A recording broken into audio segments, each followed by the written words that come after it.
Hi everyone, it's Mrs. Kushner, and I know that some of you are having trouble logging into Photoshop. So I want to give you an alternative here. Another app that I like to use for text is Spark Posts. So you can get that from self-service. So if you wanted to try, you can either try logging in with Google or you can try logging in on the bottom. But just to show you what that looks like, if I click the plus sign and say solid color, I can go ahead and pick a background color here. So the same way that in Photoshop I said, pick a color that goes with your topic, you can pick your color here. And I click next on the far left to where it says custom. And instead of being pixels, I want it to be IN for inches. And now I can change the width to 17 and the height to 11. So it's exactly the same as what we would have done in Photoshop. And we click done. And there's my canvas. And I can click done down below. And it already gives me text. So this might actually even be easier for you. If you go back into your Google Doc where you did your writing, you could just copy and paste your text here. So some of you had some really beautiful writings, and I think that my example didn't really give you a lot to go on. So just to show you from my Google Classroom, because I think it will help illustrate it a little bit, I'm going to go into our class for a moment. And when I click on the assignment here, I gave you these examples.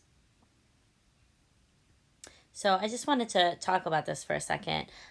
You can see that in Patrick's, he wrote, blessed to live another day. Everyone knows there is violence everywhere.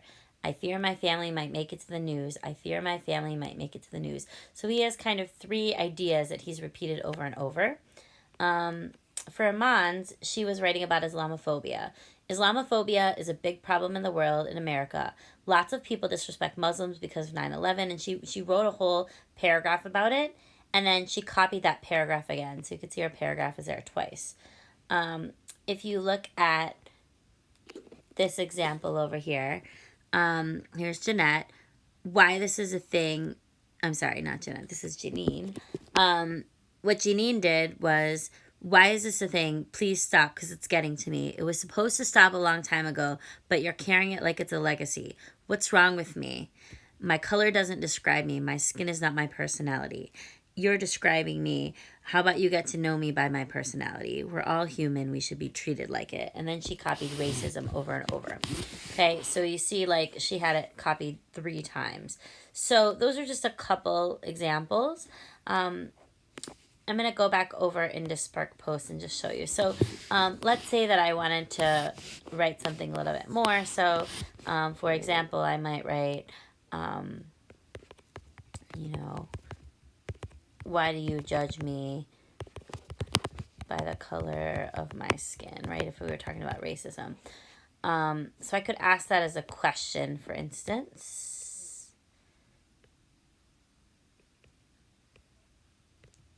Sorry about that. There we go.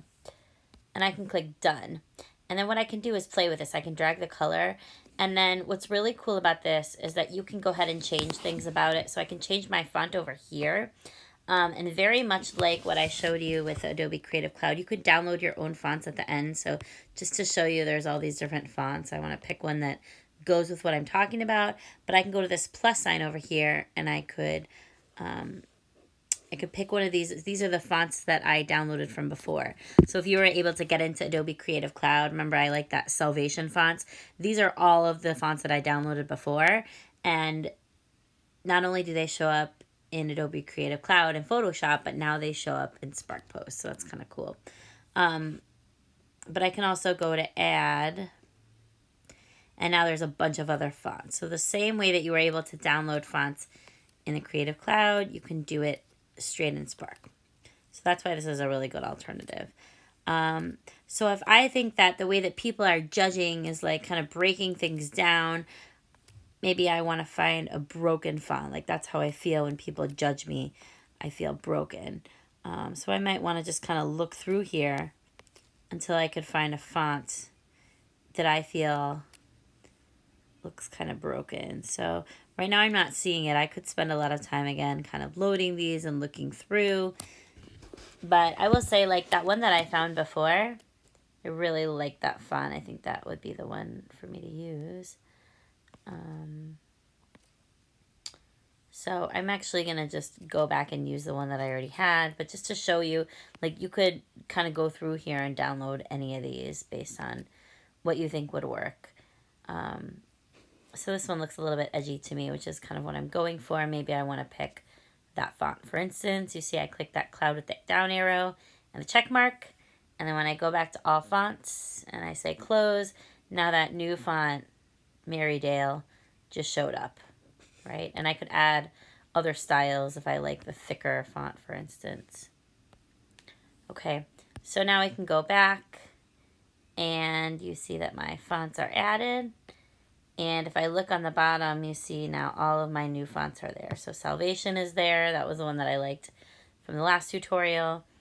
Here's Marydale.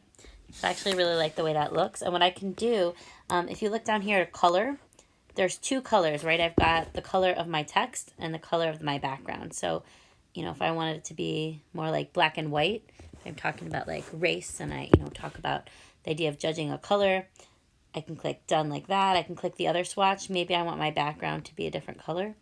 Maybe I'm saying, I want people to stop judging me, so I want to pick red, for instance. I can click done. And what I didn't do, I can do here. I wanted red, but you see it's really dark, so I have to move the slider over on the bottom to make it bright. So now I can look at that, and actually looking at that with the blue background, I think it's way too intense. I think I actually really like the black. So I'm going to keep it black and white like that. But I like that I can experiment there. If you click on shape, I could say, you know what, I want no shape. I just want it to be the words. I actually think the shape looks really good. As you go, there's all these different effects. I could make it go all the way across. I can make it so it flips it. And I would kind of stay away from all these other shapes, unless you're using like a rectangle or something like that. Because you don't want this part to take away too much attention. This is going to be more of a background, and your portrait is going to be in the forefront. So I'm going to keep it like that. If I say nothing and I want to do an effect instead, there's just some cool effects here. I could do like an outline. I could do a shadow.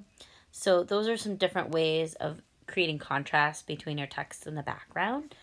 If you go to size, I could always just drag the corners to change the size. But I could also do it with a slider on the bottom here. So if I want to make it larger or smaller, that's something I could do here. And I could pinch my two fingers is another way to do it.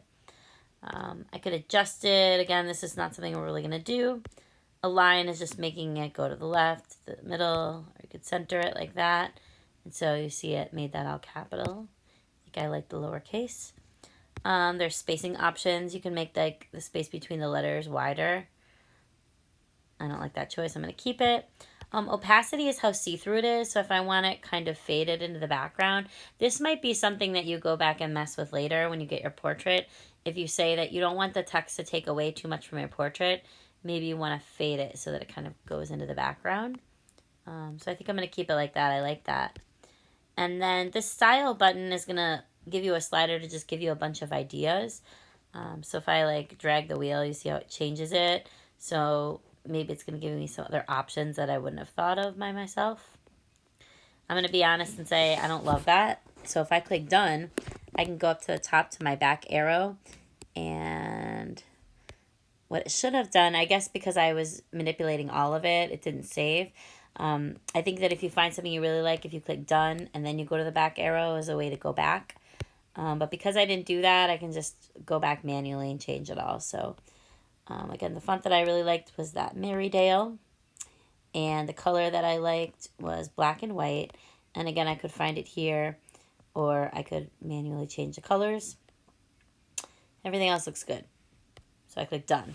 All right, now if I click on this, I clicked on, sorry. There's another choice that I was going to use, and that's under edit. So if I click edit on the left side, I have a choice of duplicate. So this is going to make it easy. If you want to like repeat something, you could just click the duplicate button, and now I've got that, right? Why do you judge me by the color of my skin? And then if I wanted to write something new, I could click done, and I could go ahead and add, and now I could add more text, right? So if I click add text, so maybe I have another line that I want to write about. So I said before, why do you judge me by the color of my skin?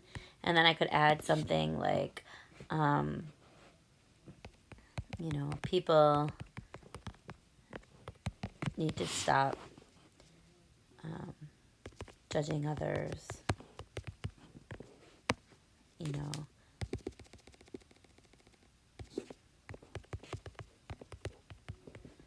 or whatever else you're going to say, right? So if I have another line, you know, maybe that's my main thing and I want that to stand out from everything else. So maybe that gets bigger. And maybe I want to make it different than the other text.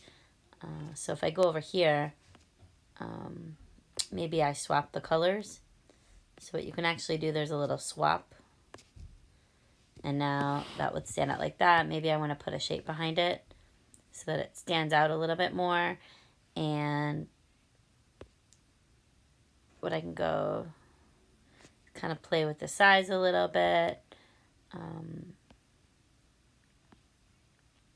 And now you see if I go under spacing, I can space out my letters, but I can also space out the shape. So for me, like that shape is too thick. So see, this makes it more thick. I want to make it less thick. I want it to be a little bit closer to the letters. Something like that. Okay, and then just looking at my composition, I want to go ahead and fill the bottom. So I can go ahead and select this, and this is a cool new thing. If I click on this and I go to edit, I have a choice that says select multiple. So now I can go ahead and click on all three of these things, right? So instead of just duplicating one, I could actually select all of them, go to next, and I can click duplicate. And now it duplicates all three, so I can move them down. So now I've got text filling my whole background. I click done, and I can go ahead and save this document by going to the top right to the box with the arrow. And I want to keep the solid color, which means I want to keep that blue background with my text. So I say solid color. And now that I've done that, I can go ahead and save the image, and then I can turn it into Google Classroom. And there you have it.